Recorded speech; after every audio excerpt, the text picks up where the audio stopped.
पेट के लिए सबसे बढ़िया है जी बेल का मुरब्बा, जो बेल फ्रूट होता है उसका मुरब्बा, और सेब का मुरब्बा जो ब्रेन के लिए और हार्ट के लिए अच्छा है। मतलब लोगों ने इन चीज़ों को अब फार्मिंग कर दिया, अब ये कोल्ड स्टोर की चीज़ें रह गई। अब जैसे आम है, आम की सब्ज़ी कितनी बढ़िया बनती थी, अभी भी बनाते हैं जो लोग बनाते हैं, आम को बॉयल करके उसकी सब्ज़ी बनती है। तो ऐसी चीज़ें अगर खाते हैं, अब मैंने बताया अभी बातों बातों के अंदर कि धनिए की चटनी जो है ना जी, ये गले की सबसे बेस्ट, मतलब थायराइड ग्लैंड को ये सबसे खुश रखती है, कभी कुछ होता ही नहीं है। अभी पीछे अनूप जलोटा जी बैठे थे मेरे साथ, मैं कहा सर आप जो इतना सारा दिन सुर लगाते हैं, गाते हैं, आप क्या करते हो गले के लिए? कहते गोयल साहब मैं क्या करता हूँ, मैं अमरूद के पत्ते लेके ना उनको चबा चबा के खाता हूँ। मैं कहा जी फिर? कहते मेरा गला बिल्कुल ठीक हो जाता है। तो फिर मैंने उनको बताया, मैं कहा एक काम और करना सर, मैं कहा पंजाब में जितने सिंगर हैं वो मेरे से नुस्खे लेते हैं, मैं क्या आप एक काम करना, सेंधा नमक लेकर के आधा चम्मच और 1 चम्मच हनी लेकर के उसको अच्छे से मिक्स करके चाट के खा के देखिएगा, फिर गला क्या कहता है। उसके बाद वो कहते अभी खाएंगे, वही मंगा के खिलाया। आप ये कह रहे हैं चाट के खाने की बात, तो मुझे याद आया कि मैं जब छोटा था, वालदा हमारी बादाम भिगाते थे रात भर, और मिट्टी की कुलिया में, मिट्टी की कुलिया, उसमें उसको घसते थे। हाँ, घस के उसका पेस्ट बनता था, वो खिला देते थे। हाँ, बोले बेहतरीन है गले के लिए। गले के लिए बेहतर। अच्छा आजकल मैं बताऊं जी उसका और फायदा, वो मैंने 2-3 डायबिटिक पेशेंट को करवाया अच्छा। कि रात को बादाम को भिगो दो, सुबह छिलका उतारो, जो सिलबट्टा होता है उस पर हाँ रगड़ो, हाँ। सिलबट्टे पे रगड़ के, अब पहले तो सिलबट्टा ही नहीं मिलता जी, वो भी मैंने अपने ऑफिस में ला अब के सब रखे हैं। मिक्सर लगे, सब हाँ, इलेक्ट्रिक। 10-12 ला के रखे हैं मैंने, जो भी आता है उसको दे देता हूँ एक कि तू ले जा घर पे, जब तेरा काम हो गया वापस दे जाना।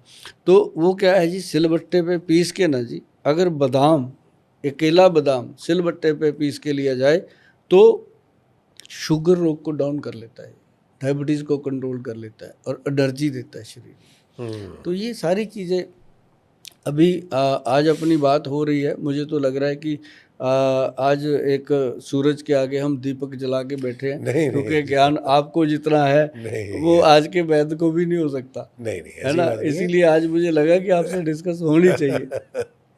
नहीं, मुझे उतना ज्ञान नहीं है। मुझे क्या है, देखिए गोयल साहब, मेरा एक फ़लसफ़ा है। जब इंसान समझता है कि मैं सब कुछ जान गया हूँ, तो फिर गया, ख़त्म हो गया। फिर खत्म हो गया। मैं कहता हूँ मुझे कुछ नहीं मालूम है, मैं जानना चाहता हूँ।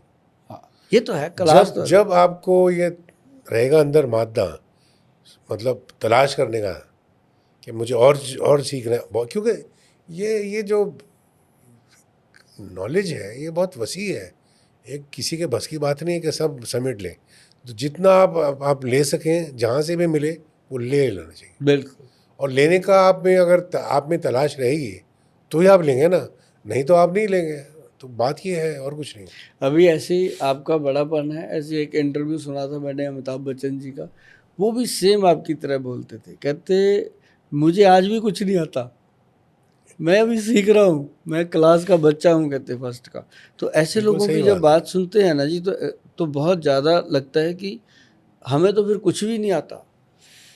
अगर इतने बड़े बड़े विद्वान लोग कहते हैं कि अभी हम सीख रहे हैं, तो इसका मतलब हम एवरी टाइम क्लास में हैं। नहीं, ऐसी बात नहीं है गोयल साहब। देखिए, आप अपनी फील्ड में, आपके पास जो नॉलेज है, जो आपके पास ज्ञान है, वो हमारे पास नहीं है।